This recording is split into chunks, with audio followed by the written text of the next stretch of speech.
দেখো, এখানে একটা অঙ্ক আছে যে সিম্পলিফাই দিস এক্সপ্রেশন।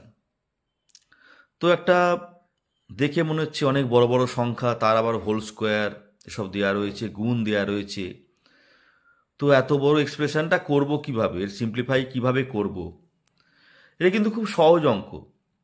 আমরা যদি বীজগণিতের একটু সূত্র অবলম্বন করি, আমরা যদি বীজগণিতের সূত্রগুলি ঠিকঠাক জানতে পারি, প্রয়োগ করতে পারি, তাহলে এই অঙ্কটি খুব সহজেই করা যাবে।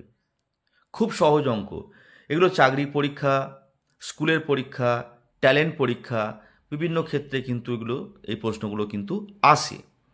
একটা শিখে নিতে পারলে আশা করি এই রকম যে কোনো অঙ্ক তুমি করতে পারবে। তো চলো শুরু করা যাক। তোমরা লিখতে পারি, এখানে দেখো, আমরা যদি এটাকে এ ধরি, স্মল এ, এটা স্মল বি যদি ধরি, তাহলে কি দেখতে পাচ্ছি? A plus B whole square minus A minus B whole square, আর তলায় আছে A B.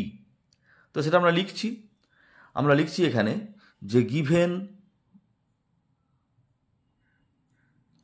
Expression equal to, আমরা লিখছি যে A plus B whole square minus A minus B whole square. ঠিক আছে, তলায় এ ইন্টু বি বা এ বি। তাহলে যেখানে এ সমান হচ্ছে 758 এবং বি হচ্ছে 697, আমি লিখতে পারি। এখানে আমরা ওটা উল্লেখ করে দেবো যে যেখানে এ সমান 758 আর বি সমান 697। ঠিক আছে, তো সমান কি লিখতে পারি? আমরা সূত্র কি জানি? এটা হচ্ছে A plus B whole square minus A minus B whole square. এর সূত্র হচ্ছে 4ab, 4ab সূত্র, আর তলায় এবি। দেখো, এবি কেটে গেল, কি পড়ে রইল? 4। কত বড় অঙ্ক একটা, কত ছোট্ট উত্তর, তাই না?